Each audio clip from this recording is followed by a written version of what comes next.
Live from New Delhi, you're watching DD India News Hour, India's voice to the world. I'm Preeti Kaur. Coming up with the next 1 hour. 17 BRICS Summit issues joint declaration, commits to unity, equality, cooperation and reform for peace, inclusive growth, sustainable development and a fairer global order.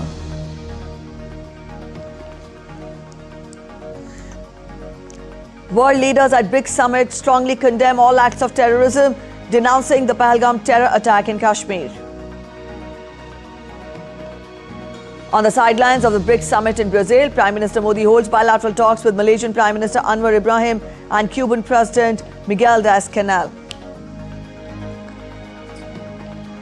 US President Trump says good chance of a hostage deal as he will hold talks with Israeli Prime Minister in Washington. Netanyahu says talks could help advance Gaza ceasefire deal. Intense search for survivors continues amid fears of more flooding in Texas.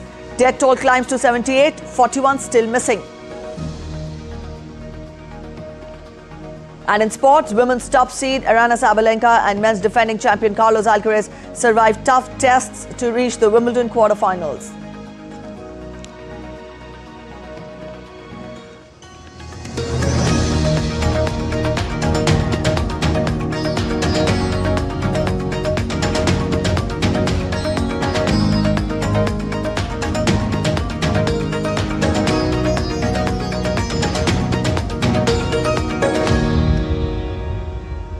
The BRICS leaders strongly condemned the Pahalgam terror attack and called for combating the cross-border movement of terrorists, terror financing and safe havens. Also, even as Prime Minister Narendra Modi, who is in Brazil attending the summit, said supporting terrorists for political gain should be unacceptable. Leaders of BRICS countries issued a 31-page, 126 points joint declaration, reaffirming their commitment to combat terrorism in all its forms, including cross-border terrorism, financing and safe havens, rejecting any association with religion, nationality or ethnicity. They emphasized zero tolerance, accountability and compliance with international law, including the UN Charter and human rights protocols. The leaders urged the swift adoption of the UN's Comprehensive Convention on International Terrorism and actions against UN-designated terrorists, stressing the rejection of double standards in global counter-terrorism efforts.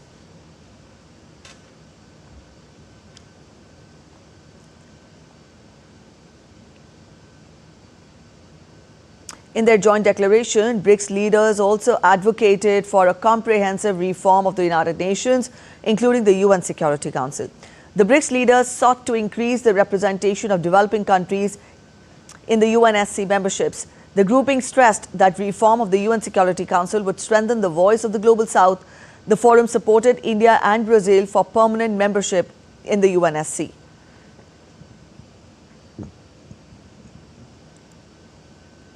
Prime Minister Narendra Modi welcomed Indonesian President Prabowo Subianto as a full member of BRICS, the Ministry of External Affairs said during a special media briefing on Prime Minister Modi's visit to Brazil. MEA Secretary Economic Relations Damu Ravi said that Brazilian President Lula da Silva attached great importance to Prime Minister Modi's participation in the summit. Prime Minister also welcomed the Indonesian President for joining as a full member of BRICS. He also welcomed the participation of the partner countries in the summit. He added that Prime Minister Modi's visit held special significance given that India is a founding member of BRICS and will assume the chairmanship of the grouping next year. Ravi emphasized that the summit comes at a crucial time amid rapidly changing global developments. India will be taking over the chair of BRICS next year. Ravi said that the declaration adopted at the summit captured most of India's concerns. For India's point of view, most of our concerns have been very well captured. I would like to bring to you your attention on the para Thank you. 6, where there is a very strong expression for reform of the global multilateral institutions, in particular the UN and the UN Security Council, in which countries of the Global South to play an active role. And this time, that para and that formulation has been further strengthened over the Kazan's formulation, where it got reiterated, reinforced in terms of India and Brazil to play an active role in international affairs and multilateral bodies. At BRICS summit, Prime Minister expressed that diversity and multipolarity were valued strengths of the BRICS. Damu Ravi reiterated Prime Minister's comments that BRICS could play an important role in shaping a multipolar world. In the session on strengthening multilateralism, economic, financial affairs and artificial intelligence, Honorable Prime Minister expressed that diversity and multipolarity were valued strengths of the BRICS. He added that BRICS could play an important role in shaping a multipolar world. In this context, he also gave few suggestions in terms of considering setting up a science and research repository in the BRICS groups by the Global South countries to focus on supply chains of the critical minerals. The Prime Minister reiterated that the global organizations of the 20th century lacked the capacity to deal with the challenges of the 21st century, and therefore he underscored the importance of reforming the multilateral organizations. He reiterated that the global organizations of the 20th century lacked the capacity to deal with the challenges of the 21st century. And therefore, he underscored the importance of reforming the multilateral organizations. He called for a multipolar and inclusive world order and stated that the global governance institutions, particularly the UN Security Council, the IMF, the World Bank, and the WTO, must undergo urgent reform to reflect the contemporary realities and times. Prime Minister also underlined that the attack in Pahalgam is an onslaught on the entire humanity. He also noted that those funding, promoting and providing safe havens to terrorists must be dealt with in the harshest terms. Honorable Prime Minister underlined that terrorism was a grave threat facing humanity. In this context, he noted that all the leaders have condemned Pahalgam terrorist attack in strongest terms.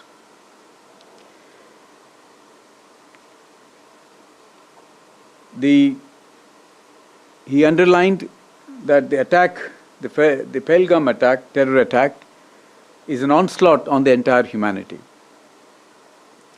He also noted that those funding, promoting and providing safe havens to terrorists must be dealt with in the harshest terms. Addressing media, India's ambassador to Brazil, Dinesh Bhatia, said that India and Brazil are hoping to sign 4 memoranda of understanding. These will incorporate renewable energy, counter-terrorism, agricultural research cooperation between the Indian Council of Agricultural Research and the Brazilian Agricultural Research Corporation, and mutual production and exchange of confidential information. After the talks, we are hoping to sign 4 agreements or /MOUs between the two countries, namely on renewable energy, counter-terrorism, agricultural research cooperation between ICAR, which is Indian Council for Agricultural Research, and Embrapa of Brazil, and also exchange and mutual protection of confidential information. These agreements have been finalized, and we are hoping to sign this on 8th of July. Earlier, Brazilian President Luiz Inácio Lula da Silva opened the plenary session on peace and security and reform of global governance at the 17th BRICS summit in Rio de Janeiro. The session, part of the BRICS summit, focused on key global issues, including multilateral reforms, peace and security, and strengthening global governance to amplify the voice of the Global South. The Brazilian president rejected the Pahalgam attack during his address, stating that he rejects the ideology of hate. Prime Minister Narendra Modi, along with other leaders, participated in the traditional family photo session at the 17th BRICS summit held at the Museum of Modern Art in Brazil's Rio de Janeiro. The family photo marked a significant moment of unity and collaboration among the countries that the grouping represents. The photo showed Brazilian President Lula da Silva and South African President Cyril Ramaphosa, along with leaders and representatives of 7 other member countries with Prime Minister Modi. The Prime Minister stated that the moment reaffirmed the leaders' commitment to closer cooperation and shared growth, as the grouping holds immense potential to shape a more inclusive and equitable global future. Prime Minister Narendra Modi met his Vietnamese counterpart Pham Minh Chinh on the sidelines of the BRICS summit in Brazil. Prime Minister Modi also met Cuba's President Miguel Diaz-Canel on the sidelines of the summit. The two leaders warmly greeted each other.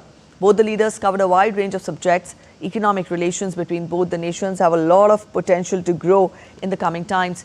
Equally promising are sectors like technology, healthcare and energy. The growing acceptance of Ayurveda in Cuba is surely a great thing. The leaders also discussed ways to strengthen disaster management apparatus. Prime Minister Narendra Modi also held a bilateral meeting with his Malaysian counterpart Anwar Ibrahim. Malaysia is vital for India, having a key place in our vision, Mahasagar and Act East policy. The leaders reviewed the ground covered in the bilateral relations, including the progress made since Prime Minister Ibrahim's visit to India last year.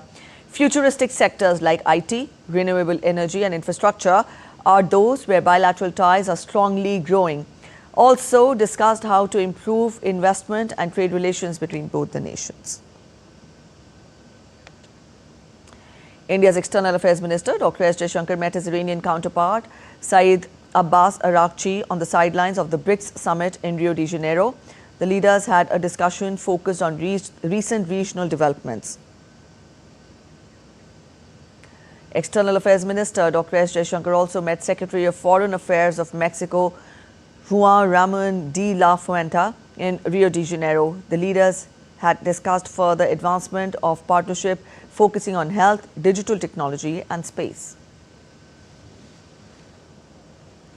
External Affairs Minister Dr. S. Jaishankar and his Russian counterpart Sergei Lavrov held a meeting on the sidelines of the 17th BRICS summit in Rio de Janeiro. The leaders discussed bilateral cooperation, West Asia, BRICS and the SCO.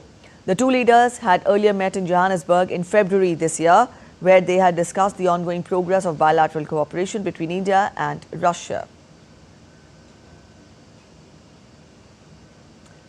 You're watching DD India News Hour. We're heading for a short break. But after the break, US President Donald Trump mocks at Elon Musk's America party.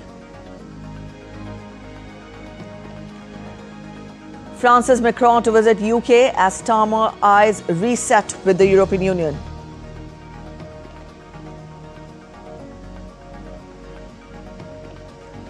Trump and Zelensky discussed Russian strikes over a phone call.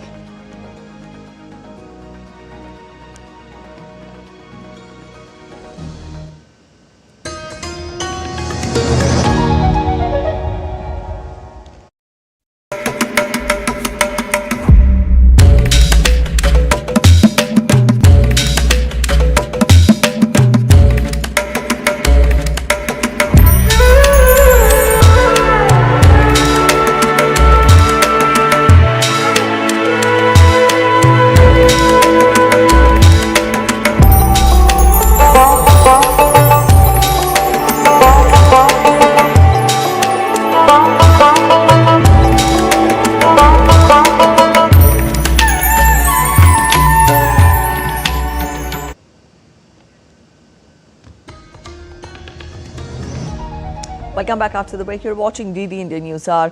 Getting you more updates, US President Donald Trump and Israel's Prime Minister Benjamin Netanyahu are scheduled to meet at the White House on Monday.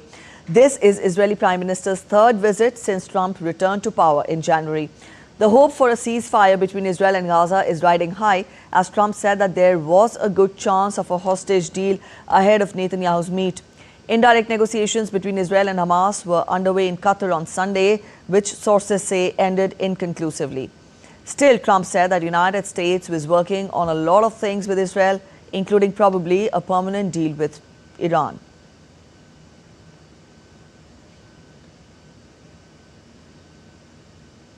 I think we're close to a deal on Gaza. We could have it this week. I think there's a good chance we have a deal with Hamas during the coming week, pertaining to quite a few of the hostages. You know, we've gotten a lot of the hostages out. But pertaining to the remaining hostages, quite a few of them will be coming out. We think we'll have that done this week. While leaving for the U.S., Netanyahu also believed his discussions with U.S. President Donald Trump on Monday would help advance talks on a Gaza hostage release and a ceasefire deal. The first session of indirect Hamas-Israel ceasefire talks in Qatar ended inconclusively, adding that the Israeli delegation did not have sufficient mandate to reach an agreement with Hamas. Netanyahu's office said in a statement that changes sought by Hamas to the ceasefire proposal were not acceptable to Israel. However, his office said that the delegation would still fly to Qatar to continue efforts to secure the return of the hostages based on Qatari proposal that Israel agreed to. Before departure, Netanyahu said that he believed he and Trump would also build on conflict with Hamas and Iran.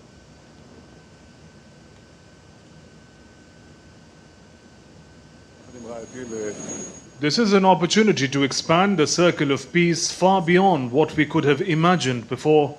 We've already transformed the face of Middle East beyond recognition, and we have the opportunity and ability to change it even more and bring a great future to the state of Israel, the people of Israel, and the entire Middle East. We are working to achieve the deal that has been discussed under the conditions we have agreed to. I've sent a team to negotiate with clear instructions. I believe the conversation with President Trump can definitely help advance this outcome. Israel has meanwhile said that it carried out a wave of strikes on the Yemeni port city of Hodeidah and other areas held by the Houthi rebels early on Monday morning. In a statement, Israel said its fighter jets had struck and destroyed terror infrastructure belonging to the Houthi terrorist regime. Among the targets were the ports of Hodeidah, Ras Isa and Salif and Ras Katim power plant. The statement further stated that the strikes were in response to the repeated attacks by the Houthi terrorist regime against the state of Israel. The attacks came around half an hour after an Israeli army spokesman warned of strikes at the sites on social media. A day after Musk escalated his feud with Trump and announced the formation of a new U.S. political party, U.S. President Donald Trump called Elon Musk's plan to form a new political party ridiculous, launching new barbs at the tech billionaire, and said that the Musk ally he once named to lead NASA would have presented a conflict of interest given Musk's business interests in space.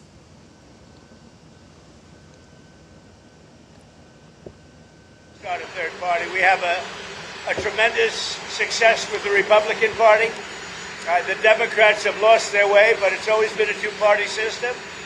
And I think starting a third party just adds to confusion. It really seems to have been developed for two parties. Third parties have never worked. So he can have fun with it, but I think it's ridiculous. Shortly after speaking about Musk, Trump posted further comments on his social Truth platform. In fact, Truth social platform, saying, I quote him, "I'm saddened to watch Elon Musk go completely off the rails, essentially becoming a train wreck over the past 5 years." Trump in his social media comments also said that it was inappropriate to have named Musk ally Jad Isaacman as NASA administrator, considering Musk's business with the space agency. Moving on to Russia-Ukraine conflict now, U.S. President had a good call with Ukrainian President Volodymyr Zelensky. Trump shared his disappointment with Russian President Putin's call. So you said you had a strategic call with Zelensky the other day. What strategy did you I thought it was a good call. He's being hit very hard, as I said he would. He's being hit very hard, and I was very disappointed with my call with President Putin. I was very disappointed.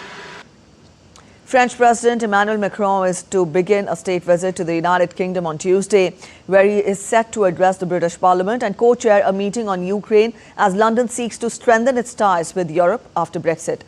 King Charles III has invited the French leader and his wife Brigitte on a 3-day official visit, during which Macron is to hold joint discussions with Prime Minister Keir Starmer at the 37th Franco-British Summit on Thursday.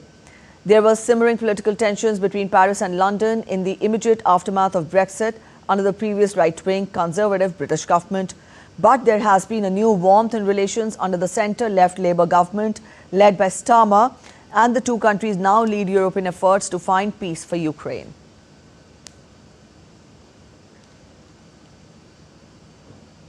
Venezuelan President Nicolas Maduro calls on the armed forces to bolster the country's air and drone defense systems, emphasizing the use of domestic technology and support from allied nations. In the statement from President Nicolas Maduro's government, Venezuela said that it continues on the path set by its founders as a free and sovereign nation, maintaining international relations based on equality and respect while defending its people's right to peace and prosperity. The Bolivian National Armed Forces, which pledge allegiance to Maduro, maintain close military ties with Russia, a key supplier of Sukhoi fighter jets and Kalashnikov rifles, as well as China, Turkey and Iran.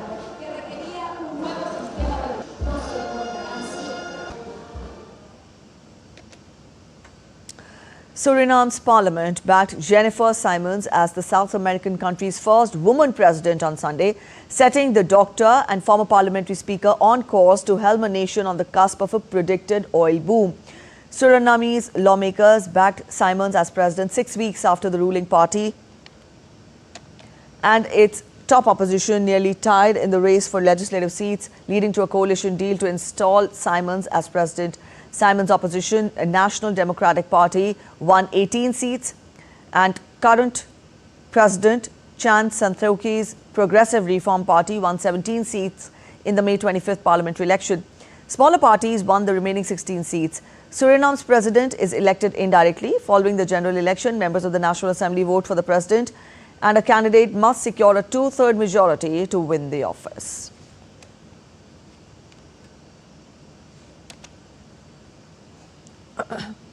A Seoul court plans to hold a hearing on Wednesday to review a request by special prosecutors to detain former South Korean President Yoon Suk-yeol. The special counsel team investigating Yoon's martial law declaration in December has filed a request to the Seoul Central District Court to detain Yoon on allegations of abuse of power and obstruction of justice. Yoon was formally stripped of office in April after being impeached and suspended by lawmakers over his December 3rd attempt to subvert civilian rule, which saw armed soldiers deployed to parliament. He eventually was taken into custody but released from jail after 52 days on technical grounds. The court last week dismissed an arrest warrant requested by the special counsel after Yoon initially refused to appear for questioning, citing that he had since expressed willingness to comply with future summons. Dozens of residents have evacuated remote islands in southern Japan that have been shaken by nearly 1,600 quakes in recent weeks. However, there has been no major physical damage on hardest hit Akuseki Island, even after a 5.1 magnitude quake that struck overnight. But the almost non-stop jolts since June 21st have caused severe stress to area residents, many of whom have been deprived of sleep. Experts have said they believe an underwater volcano and flows of magma might be the cause. They say they cannot predict how long the tremors will continue. A similar period of intense seismic activity in the area occurred in September 2023 when 346 earthquakes were recorded. Japan is one of the world's most seismically active countries, sitting on top of the 4 major tectonic plates along the western edge of the Pacific Ring of Fire.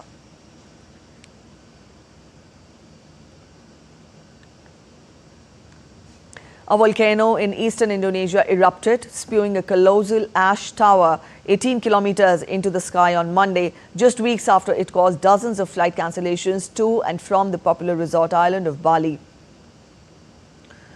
Mount Lewatobi Laki Laki, a 1,584-meter-high twin-peak volcano on the tourist island of Flores, erupted at 3:05 GMT.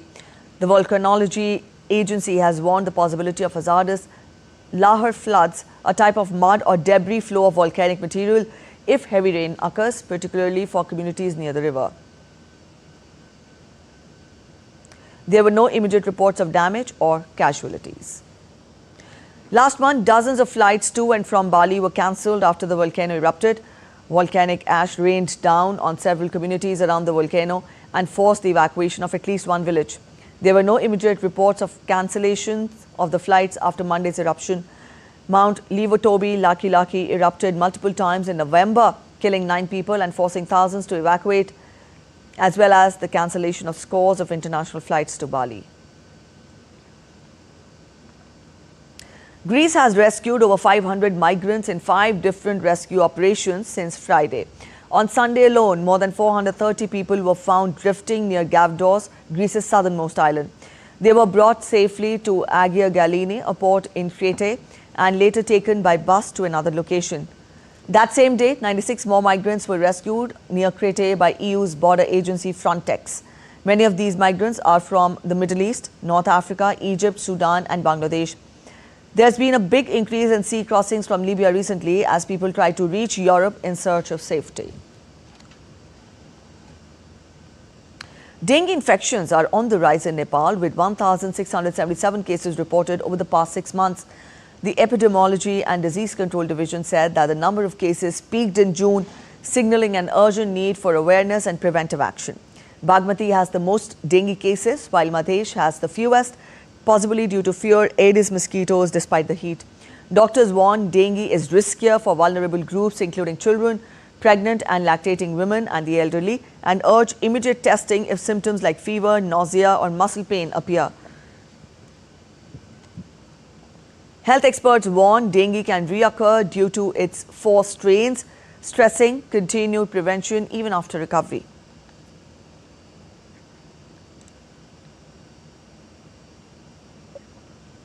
An Australian woman was convicted of murdering 3 elderly relatives of her estranged husband with a meal laced with poisonous mushrooms in a case that has gripped the country. Erin Patterson was charged with the murders of her mother-in-law, Gail Patterson, father-in-law Donald Patterson, and Gail's sister Heather Wilkinson, along with the attempted murder of Ian Wilkinson, Heather's husband. On Monday, the jury in the case found her guilty of all the 4 charges. The court heard in Morwell, a town around 2 hours east of Melbourne where the trial was being held. Patterson, who had pleaded not guilty to all charges, said that the deaths were accidental and they will be sentenced at a later date. You're watching DD India News Hour. We're heading for a short break, but after the break, Delhi NCR wakes up to heavy rains, thunderstorm, orange alert issued. Amarnath Yatra, the journey to the holy cave shrine continues. Typhoon Dengue makes landfall in Taiwan, thousands evacuated.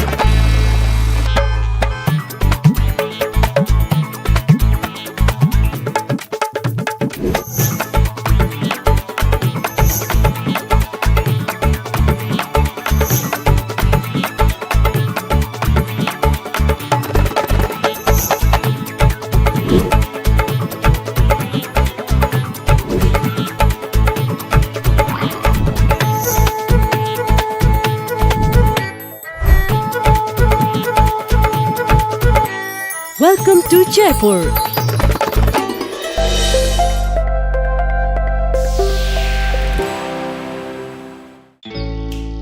Jharkhand will mesmerize you with majestic nature, rich heritage and colorful culture. Johar. It fits perfectly. Thank you. Full workout हो गया. Ready?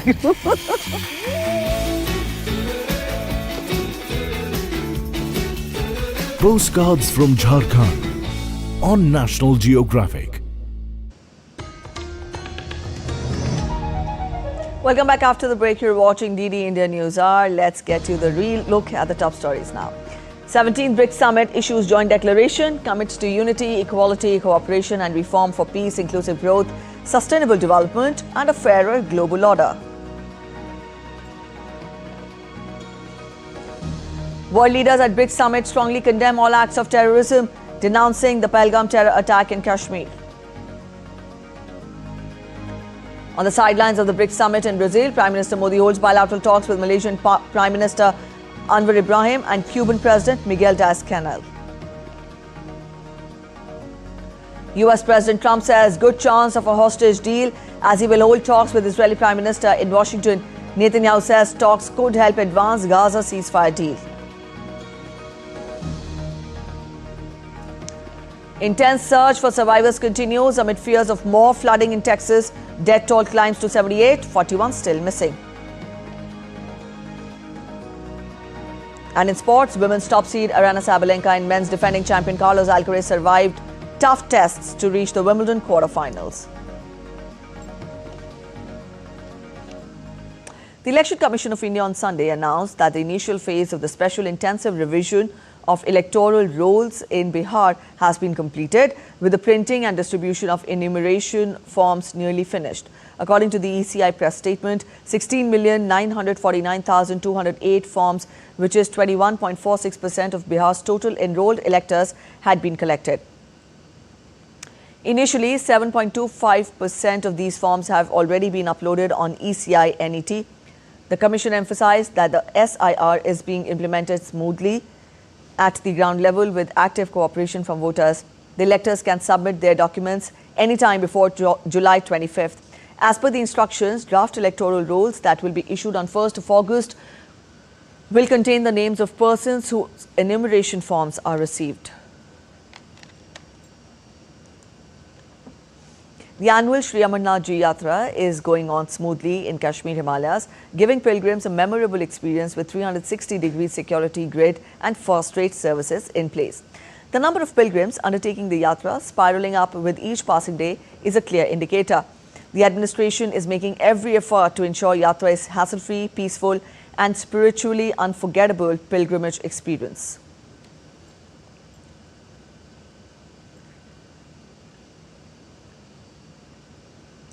Let's get to you weather updates. Heavy rains drenched parts of Delhi and the entire national capital region on Monday morning, bringing much needed respite from the humidity and grip that gripped the region over the past several days. The Met Department has forecast thunderstorms and moderate showers to continue throughout the day, accompanied by strong winds.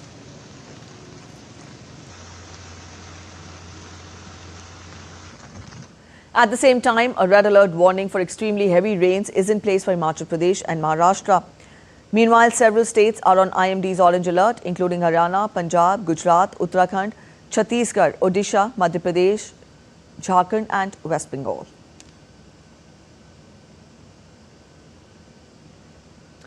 After a week of creating havoc in Himachal Pradesh, the state is finally experiencing clean blue skies. However, the damage caused by the landslides and cloudbursts has affected the daily life of people, especially in the Mandi district. Relief and rescue operation is still undergoing in the district. Administration is working on a war-like footing to restore the roads and provide relief material and reach out to the people who are stranded in the remote areas. On Sunday morning, 2 vehicles carrying relief material were dispatched to Janjeli. The second vehicle carried 100 ration kits. Additionally, with the help of the Indian Army, 15 ration kits were delivered to Pakrar village via Rain Galu route. A total of 2,500 ration kits have been distributed to the affected people so far. Also, 72 people have lost their lives in the monsoon season in the state. A loss of 566.87 crore rupees has been estimated. On the other hand, the clear weather has helped gain momentum in relief and rehabilitation efforts. The Met Department has issued an orange alert for 8th and 9th of July and yellow alert has been issued for 10th of July. The monsoon will weaken after 11th of July. All right, our correspondent Muskan is joining us from Shimla. Muskan, good morning. Get us a sense of how has the day begun. We tell our viewers that extremely heavy rainfall is to be witnessed in Himachal Pradesh. You tell us, how is the day progressing?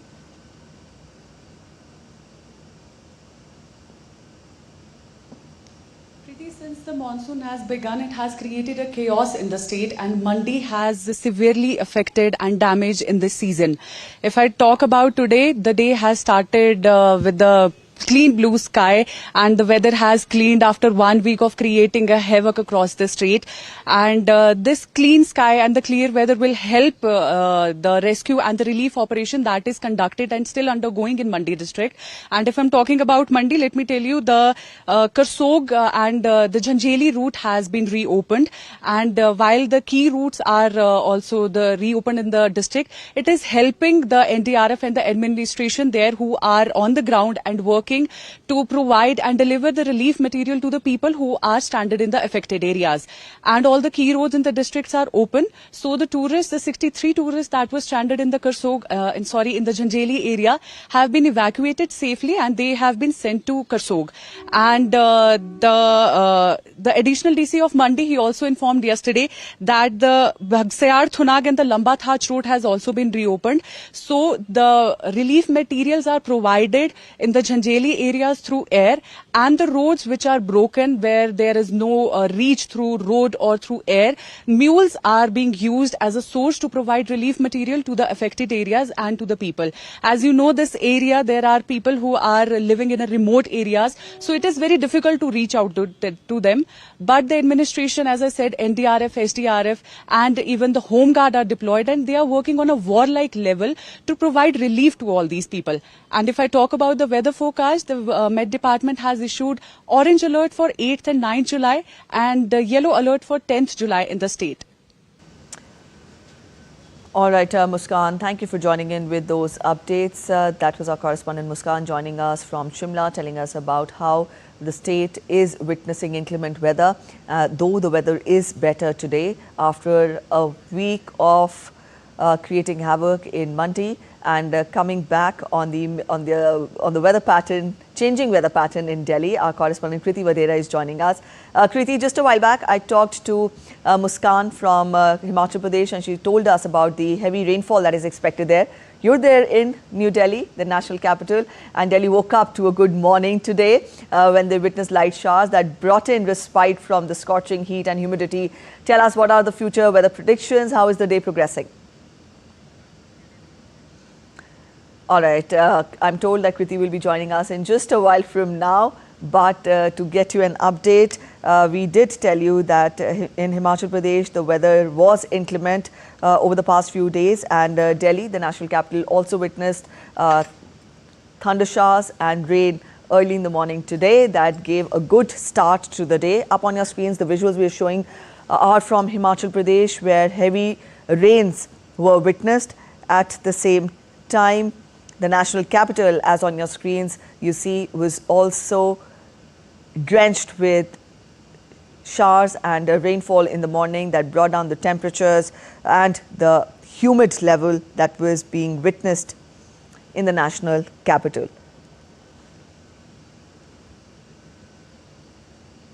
It was a good start to the week for the Delhiites, and the Delhiites can be seen here enjoying the early showers that were witnessed today morning.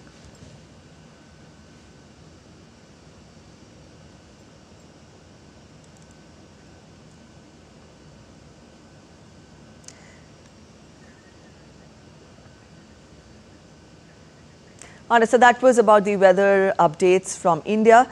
We'll get you weather updates and the weather calamities that occurred in rest parts of the world as well. Rescuers in Texas raced against time on Sunday to find dozens of missing people, including children, as severe flash floods in Texas have resulted in at least 78 deaths. Texas Public Safety Chief Freeman Martin warned that the death toll is expected to increase further. The authorities have confirmed that a total of 41 people are still missing. The floods occurred during the 4th of July holiday weekend, catching many off guard as months' worth of rain fell in just hours. The National Weather Service has warned of potential new flash floods due to slow-moving thunderstorms over saturated ground in central Texas. As questions grew about why warnings did not come sooner or people were not evacuated earlier in the area popular with campers, U.S. President Donald Trump said that the situation was a Biden setup. Are you investigating whether some of the cuts to the federal government left key vacancies at the National Weather Service or in the emergency coordination?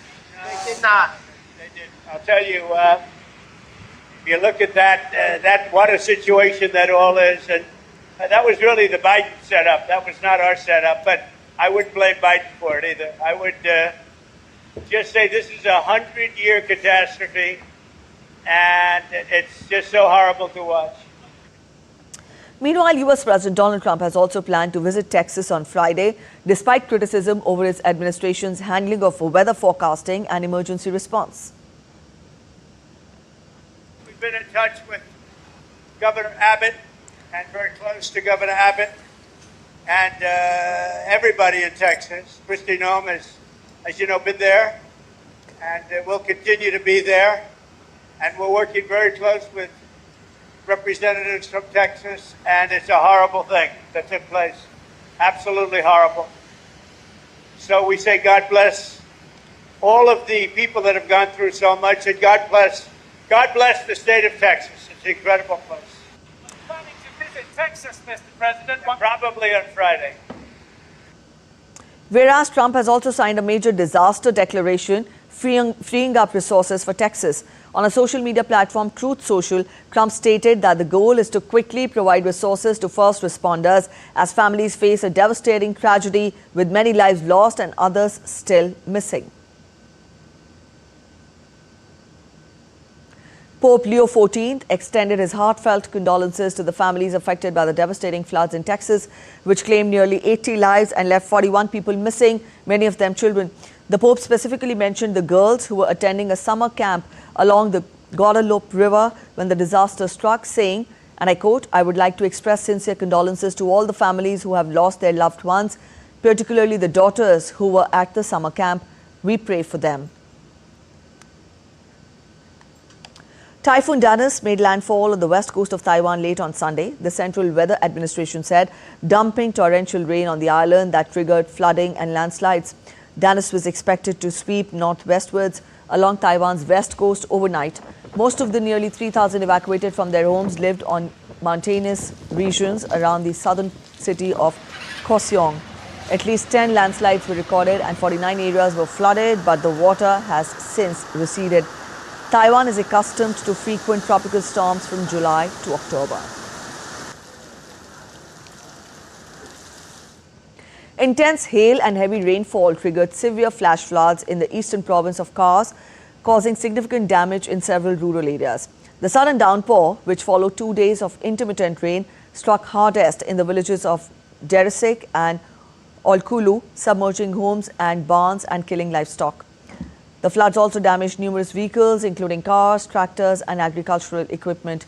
Emergency response teams from the Provincial Directorate of Disaster and Emergency Management, fire brigade units, health services, and the Special Provincial Administration were dispatched to the affected areas. While the local authorities are continuing to monitor the situation as additional rainfall is forecast in the region.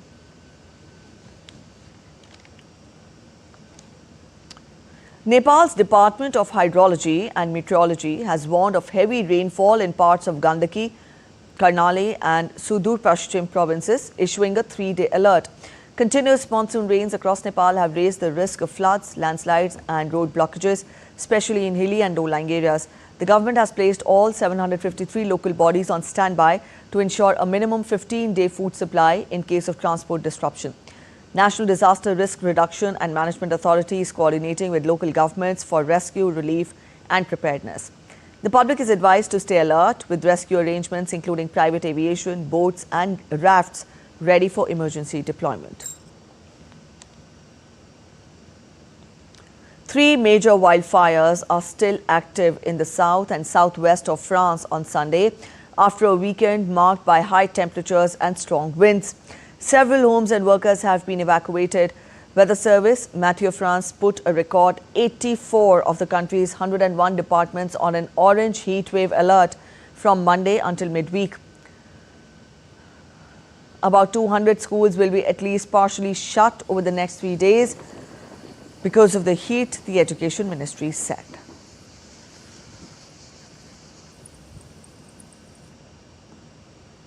You're watching DD India News Hour. We're heading for a short break, but after the break, dollar pinned near multi-year lows as Trump tariff deadline looms.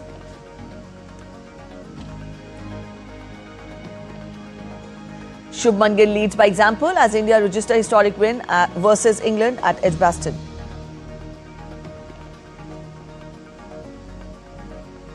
World's largest string orchestra strikes a chord in Germany.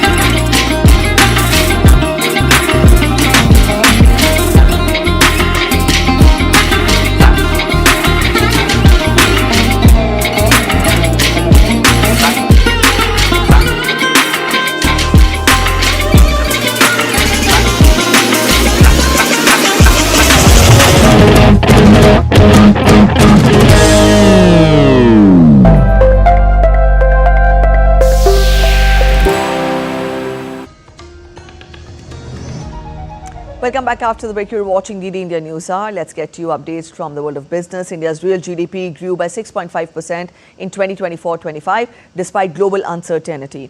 The country's consumer price index-based inflation hit the lowest since February 2019. We get you more details in this report. India continues to strengthen its position as the world's fastest growing major economy, expanding steadily despite global uncertainties. The Reserve Bank of India projects this robust momentum to continue into 2025-26, underscoring the country's economic resilience and balanced growth across sectors, fueled by solid domestic demand, easing inflation, and rising exports. Real GDP grew by 6.5% in 2024-25, reflecting healthy underlying economic activity after adjusting for inflation. Other projections also remain optimistic, with the United Nations forecasting growth of 6.3% this year and 6.4% next year, while the Confederation of Indian Industry places its estimate between 6.4 and 6.7%. In 2014-15, the GDP at current prices was 106.57 lakh crore rupees. It's expected to rise to over 331.03 lakh crore rupees in 2024-25, nearly tripling in 10 years. Inflation based on the consumer price index stood at 2.82%, the lowest since February 2019. The number of retail investors surged from 4.9 crore in 2019 to 13.2 crore by the end of 2024. Foreign direct investment inflows reached a provisional $81.04 billion in fiscal year 2024-25, marking a 14% rise from the previous year. Foreign exchange reserves hit a record $697.9 billion as of June 20, 2025.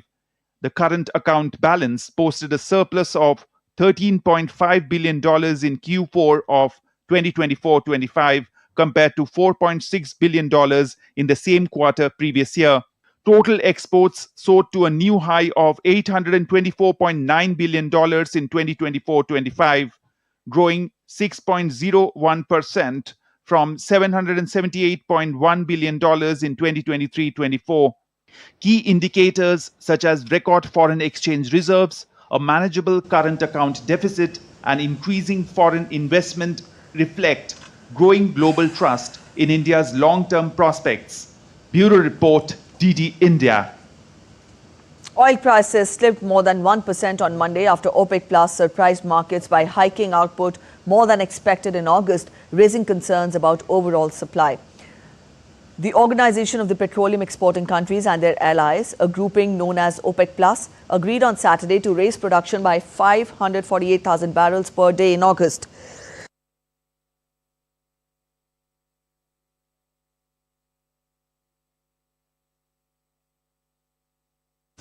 OPEC Plus cited a steady global economic outlook and healthy market fundamentals, including low oil inventories, as reasons for releasing more oil.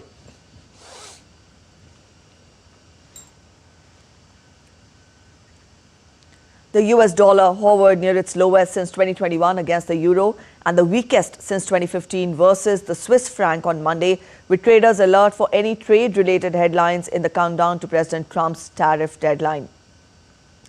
The dollar slipped 0.1% early on Monday in Asia, edging back towards the July 1st low, a level not seen since January 2015. It also fell 0.1% to 144.49 yen. Most US trade partners are set to see much steeper duties at the end of Trump's 90-day moratorium on Trump's Liberation Day reciprocal tariffs on Wednesday. So far, only Britain, China and Vietnam have agreed any sort of trade deal with the White House. On to sports, we'll talk of tennis first. Defending champion Carlos Alcaraz found his best form after a shaky start to beat Andrei Rublev and reach the Wimbledon quarterfinals. The Spaniard, hunting a third straight title at the All England club, won 6-7, 6-3, 6-4, 6-4. After losing the first set, Alcaraz turned the match around in style, producing some of his best tennis. He will next face Cameron Norrie, who is the last British player standing at the Wimbledon after beating Chile's Nicolas Jarry in 5 grueling sets. Taylor Fritz, who also booked a place in the quarterfinals after Jordan Thompson retired. While women's world number 1, Aryna Sabalenka, was given a tough workout by Elise Mertens, the Belarusian came through 6-4, 7-6 against her former doubles partner to reach the quarterfinals and set up a clash against Laura Siegemund. In another match, Amanda Anisimova ended Linda Noskova's run with a 6-2, 5-7, 6-4 victory to reach the quarterfinals.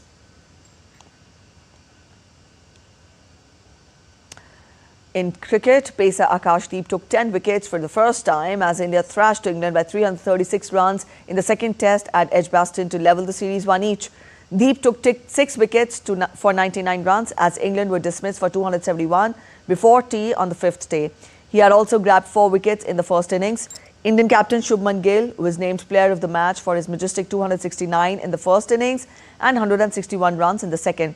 Faced with the daunting task of chasing 608 runs to win, England's top order crumbled. Skipper Ben Stokes and Jamie Smith steadied the ship with a 70-run partnership off 115 balls, but Smith fell for 88. Bryden Cars provided entertainment with the bat as he went after the bowling. He was also the last man out. It was also India's biggest away win by runs. They had never won at Edgbaston in 8 tests, losing 7. The third test at Lord's starts on Thursday. Australia defeated the West Indies by 133 runs before tea on the 4th day of the second test in Grenada on Sunday.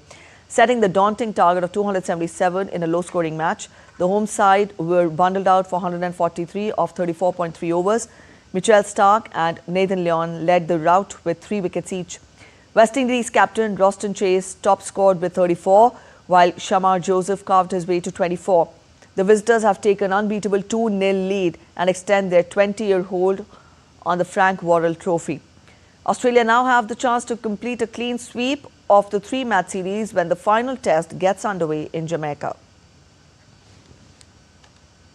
India clinched 11 medals at the World Boxing Cup in Kazakhstan. Women boxers led from the front as Olympian Jasmine Lamboria, Sakshi and Nupur won gold in their respective weight categories in Astana city. 2 times youth world champion Sakshi got a unanimous verdict in the women's 54 kg final. Paris Olympian Jasmine Lamboria got the better of the 2-time Olympian Jocelyn Romeo in the women's 57 kg weight category. Meanwhile, Nupur overcame the challenge of local boxer Yeldana Talipova to earn a 5-0 verdict in the 80-plus kg final. The India team's tally consisted of 3 golds, 5 silvers and 3 bronze. Over 400 boxers from 31 countries competed at the tournament and India had sent a 20-member team.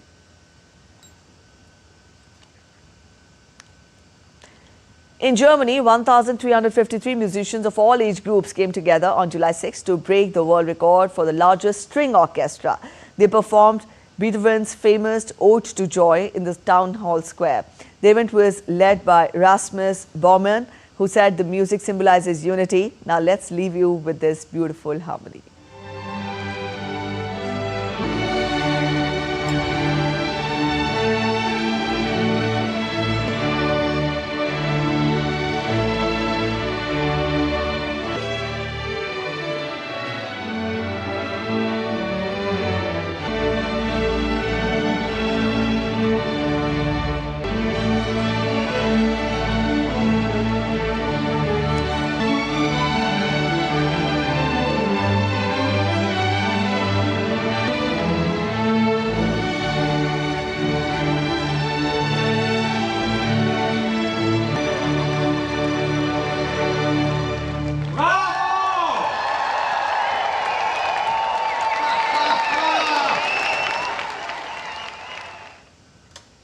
Alright, with that we end this edition of DD India News Hour, but let us know your thoughts on the news of the day. For those of you on the go, you can get all the latest news and updates from India and across the world on the DD India mobile app.